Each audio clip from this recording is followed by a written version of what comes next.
The Winchester cracked across the canyon, sending jackrabbits scattering through sagebrush as Mordecai Thornfield cursed at his missed shot. His blue-tick hound, Brimstone, had already bounded ahead, nose to the ground, following some scent that wasn't rabbit. The dog's urgent baying echoed off red rock walls, pulling Mordecai deeper into Navajo territory than any settler had business being. "What you got there, old boy?" Mordecai called, but Brimstone's answering howl carried a note of distress that made the hunter's blood run cold. He found his dog circling a crumpled form beside a dried creek bed, whimpering like he'd found something precious and broken. A young Navajo woman lay motionless among the stones, her buckskin dress dark with blood, long black hair fanned across her face like spilled ink. Arrow wounds peppered her shoulder and thigh. White man's arrows, Mordecai noted grimly, recognizing the steel points and turkey feathers. She couldn't be more than 20, with delicate features that spoke of high birth among her people. Her breathing came in shallow gasps, each one potentially her last. Most settlers would have ridden on or worse, finished what someone else started. But something in her face, peaceful despite the pain, made Mordecai's chest tighten with unexpected tenderness. "Easy there, miss," he whispered, gathering her into his arms. She weighed nothing, like a bird with broken wings. "Brimstone, we're heading home. Fast." The ride to his cabin took an hour, every minute stretching like eternity as he felt her, life ebbing against his chest. Her head lolled against his shoulder, and he caught the scent of sage and juniper in her hair, mixed with the copper tang of blood. Twice she stirred, dark eyes fluttering open to meet his, and each time he felt something shift in his heart, a recognition he couldn't name Dot at his homestead. He laid her on his own bed, the rough-hewn log walls suddenly feeling too crude for someone so refined. Her dress was ruined, soaked through with blood, and he knew he'd have to remove it to tend her wounds properly. But first, he heated water and gathered his mother's sewing kit, hands trembling with an urgency that surprised him. "Don't you die on me," he murmured, cutting away the bloodied buckskin. "Not when I just found you." The arrow wounds were clean but deep. Someone had ambushed her, shot her down like prey, and left her for the buzzards. As he worked by lamplight, cleaning and stitching, she drifted in and out of consciousness, sometimes murmuring words in her native tongue that sounded like prayers or accusations. When he finished bandaging her wounds, exhaustion hit him like a physical blow. He'd been hunching over her for hours, and dawn was breaking through his single window. She looked so small in his bed, her face pale but peaceful, breathing steadier now. Brimstone had claimed the spot beside the bed like a guardian, those intelligent hound eyes never leaving their mysterious guest. Mordecai collapsed into his chair, watching the rise and fall of her chest, and wondered what he'd gotten himself into. Saving her was the easy part, but keeping her alive in a territory where Navajo and settlers were killing each other with increasing fury, that might cost them both everything. For 3 days, she burned with fever while Mordecai kept vigil beside his bed, spooning broth between her lips and changing dressings soaked with infection. She spoke in her sleep urgent, commanding words that made him think of war councils and sacred ceremonies. Whatever she was saying, it wasn't the language of a simple tribeswoman. On the 4th morning, she woke with clear eyes and immediately tried to sit up, gasping as her wounds pulled tight. Mordecai rushed to steady her, and she flinched at his touch before their eyes met. Something electric passed between them, a recognition that went deeper than gratitude. "You are not like the others," she said in accented English, studying his weathered face with startling intensity. "Neither are you." He helped her settle back against his pillows, noting how she held herself with unconscious authority despite her weakness. "What's your name?"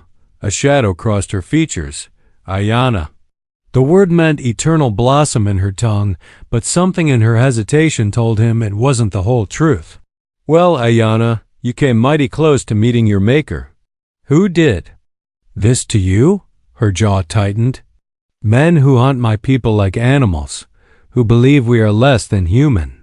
She touched the bandages at her shoulder, wincing. They wore blue coats. Soldiers, perhaps, or those who dress like them.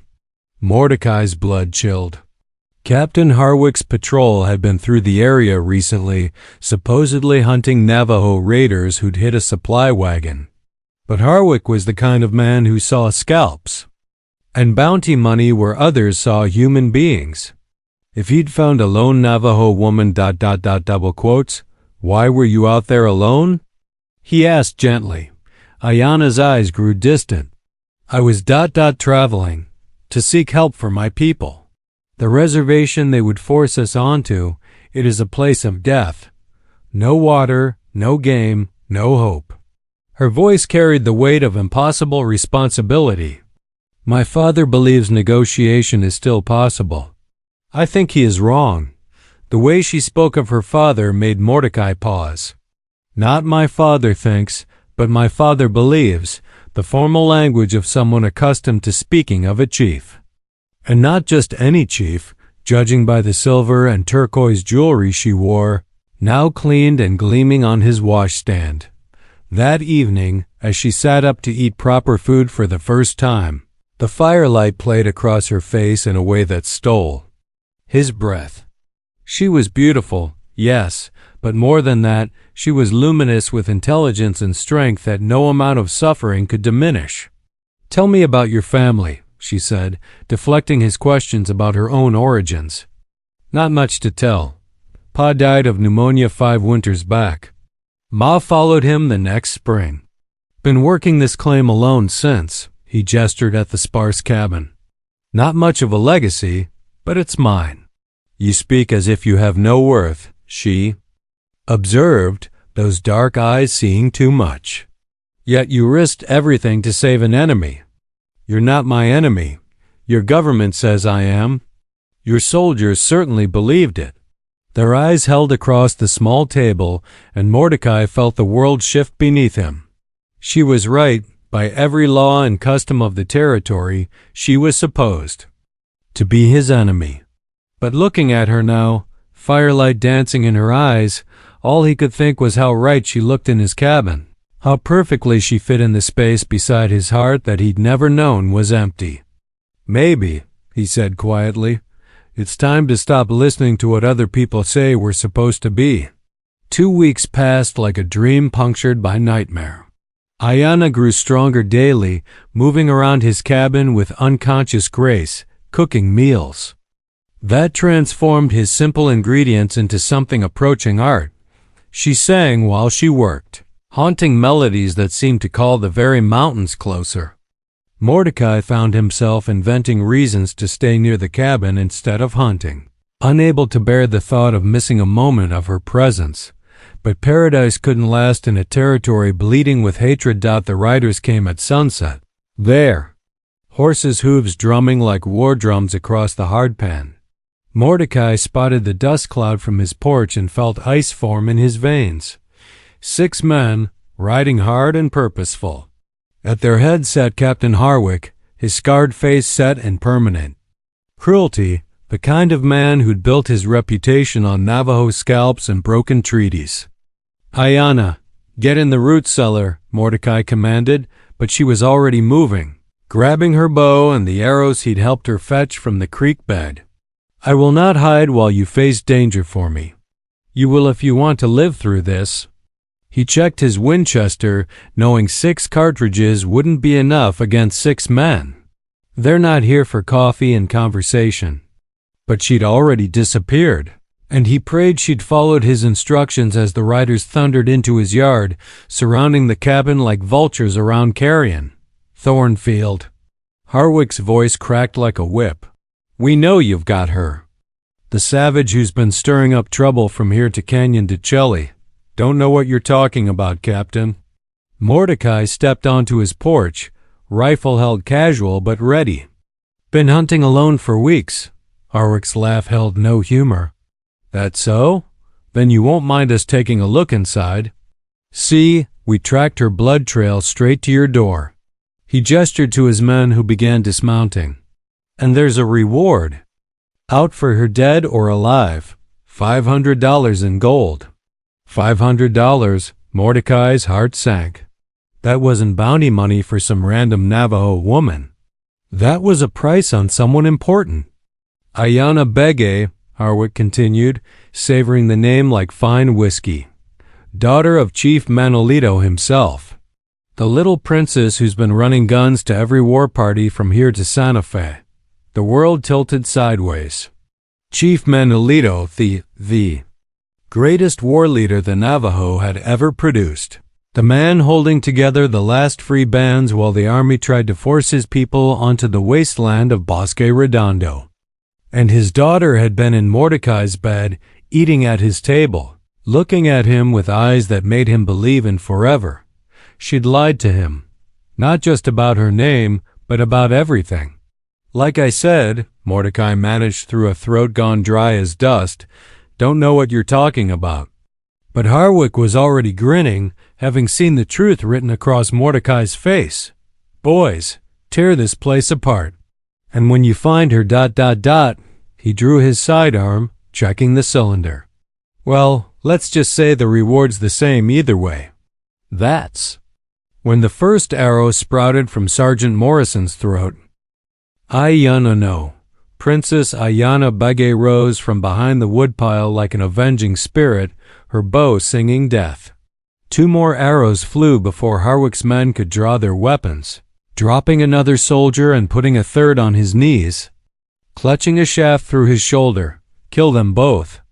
Harwick roared, but Mordecai was already moving, his Winchester barking fire and thunder in the chaos that followed gunshots and war cries. The screams of wounded horses and dying men. Mordecai caught glimpses of the woman he'd fallen in love with transformed into something magnificent and terrible. She moved like liquid lightning, every shot precise, every movement calculated. This wasn't just survival, this was warfare, and she was born to it. When the smoke cleared, 4 soldiers lay dead in his yard. Harwick and the wounded sergeant had fled, but they'd be back with reinforcements. Ayanna lowered her bow and met his eyes across the carnage, her face streaked with war paint she'd applied during the fight.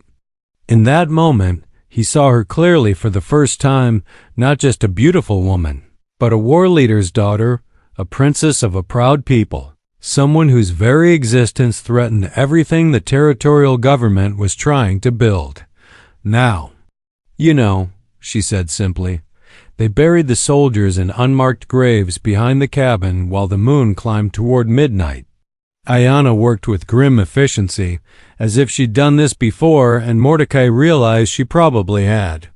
The woman he'd been falling in love with was also a killer, a war leader in her own right, someone who'd been fighting this battle long before she'd appeared in his life. "We need to leave," she said, washing blood from her hands in his basin. "Harwick will return with half the territorial militia. They'll burn this place and everyone in it." Mordecai looked around his cabin, the only home he'd ever known, built with his father's hands and his own sweat. Everything he owned was here. His books, his mother's china, 5 years of back-breaking work carved from wilderness. Walking away meant losing it all. Where would we go? North. To my father's stronghold in the Chuska Mountains. She dried her hands carefully, not meeting his eyes. "If we can reach it." "And then what? I become another white hostage?" "A bargaining chip in your father's war?" Finally, she looked at him, and the pain in her dark eyes hit him like a physical blow. "I never meant for this to happen, Mordecai. Never meant to bring death to your door or make you choose between your life and mine. But here we are, here we are." She moved to the window, checking the darkness beyond. "I should have told you who I was from the beginning, but I was ... selfish. For 2 weeks, I was just Ayanna, a woman you'd saved from dying. Not the daughter of a chief, not a symbol of resistance, not someone with the blood of soldiers on her hands. Just a woman who could almost believe in a different kind of life. A longing in her voice broke something loose in his chest. He crossed the room and took her hands, feeling the calluses from bowstring and rifle, the small scars that spoke of a life lived in constant danger. What kind of life? One where Navajo and white could exist without hatred. Where I could wake up beside a good man and tend his garden instead of planning raids on supply wagons. Tears tracked silver down her cheeks. Where children could grow up speaking both languages, learning both ways, building something new instead of destroying what came before. That life still exists, he said quietly. Maybe not here, maybe not now, but somewhere. She pulled away, the warrior reasserting itself over the woman. Pretty dreams don't stop bullets or feed starving people on a reservation. My father needs me. My people need me. What do you need? The question hung between them like a bridge. Neither dared cross. Outside, coyotes howled in the distance, and Mordecai thought he heard the sound of approaching horses. Time was running out. I need ... She began, then stopped, pressing her lips together. When she spoke again, her voice was steady as stone. I need you to choose. Come with me and become part of a war that may never end, where loving me could. Get you killed by either side. Or stay here, tell Harwick you killed me yourself, and try to rebuild what you're about to lose. It wasn't really a choice, they both knew that. Harwick had seen too much, would never believe Mordecai was innocent. But she was offering him the illusion of choice, a way to walk away with his honor intact. There's a third option, he said. What's that? We disappear. Both of us. Head west to California or north to Oregon Territory. Start fresh where nobody knows our names or cares about our past. You would abandon your land?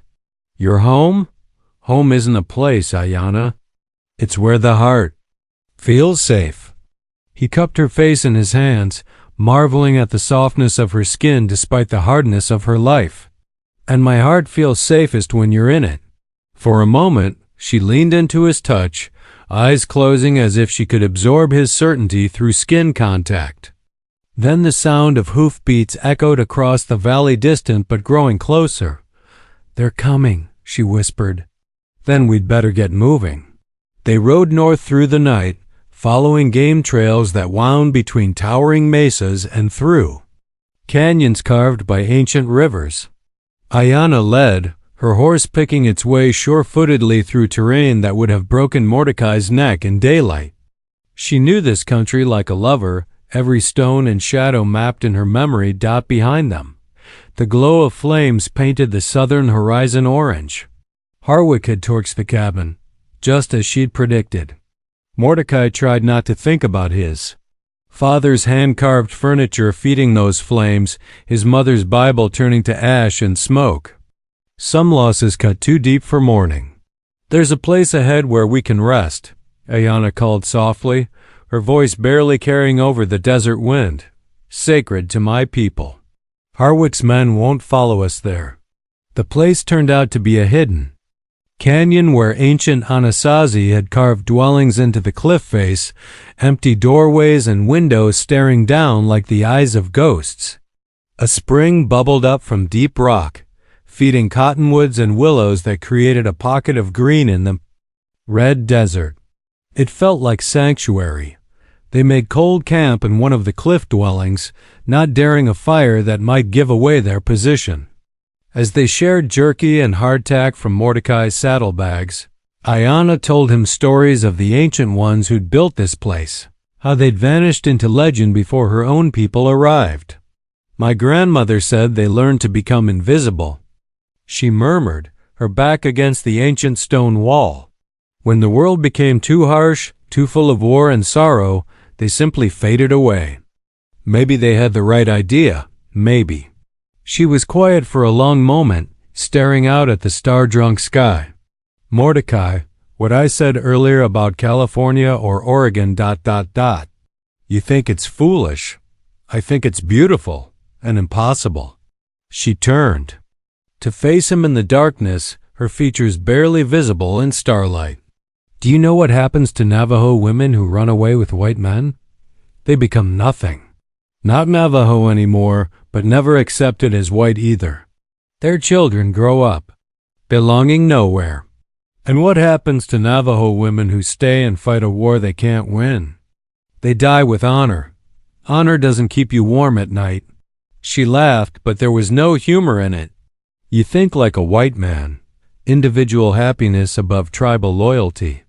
I think like a man in love. The words hung between them, honest and vulnerable. He hadn't meant to say them, but now they were out there, carrying all the weight of truth. Love, she repeated, as if testing the word's shape in her mouth. Such a simple word for something so complicated. Doesn't have to be complicated, doesn't it? She shifted closer, her hand finding his in the darkness. I love my father, but I'm prepared to defy him. I love my people, but I'm running away. From them, I love you, but I may destroy you by staying near. His heart stopped at the words, I love you, then started again with a different rhythm entirely. Say that again. Which part? The part where you love me. She was silent so long he wondered if he'd imagined it. Then her lips found his in the darkness, soft and desperate and tasting of tears. The kiss lasted forever and ended too soon, leaving them breathing hard against each other, foreheads touching. I love you, she whispered. God help us both, but I love you more than duty, more than honor, more than the war that's been my whole life, and I'm terrified of what that means. It means we have a chance. It means we have a choice to make. She pulled back just far enough to meet his eyes. At dawn, we reached the junction trail. South leads to my father's stronghold and the war. North leads to ... double quote, she shrugged. The unknown, California, Oregon. A different life entirely. What does your heart say? My heart is a traitor?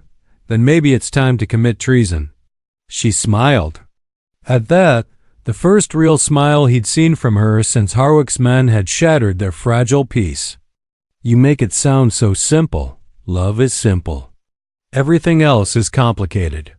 Dawn came like a reluctant witness, painting the canyon walls in shades of rose and gold. They broke their cold camp in silence, each lost in private thoughts about the choice that waited just hours ahead. The junction trail Ayanna had mentioned lay at the mouth of the canyon north to uncertain freedom, south to certain Wardad. As they prepared to leave the ancient sanctuary, Ayanna knelt beside the spring and spoke words in her native tongue, hands, cup to catch the sacred water. When she finished, she offered the same to Mordecai. A blessing, she explained, for whatever path we choose.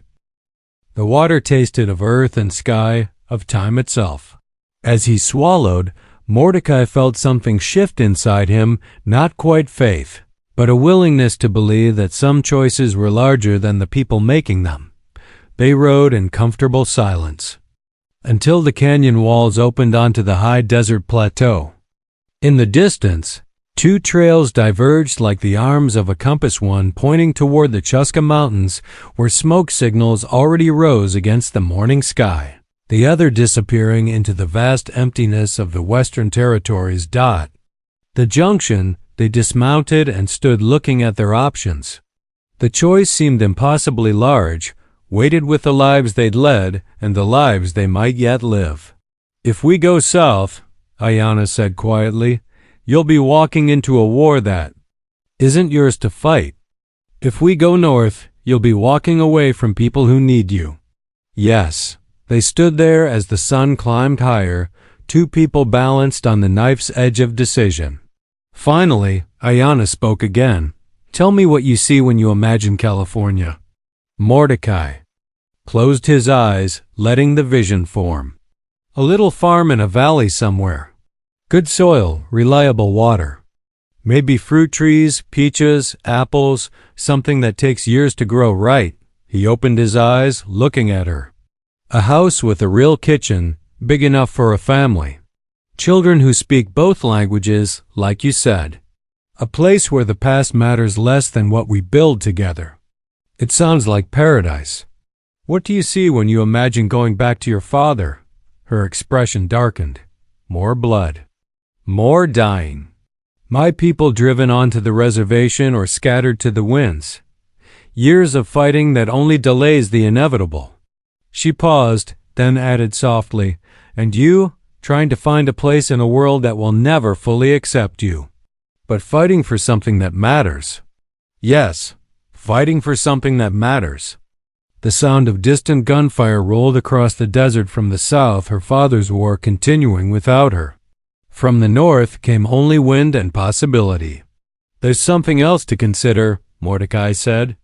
If we run now, we'll always be running.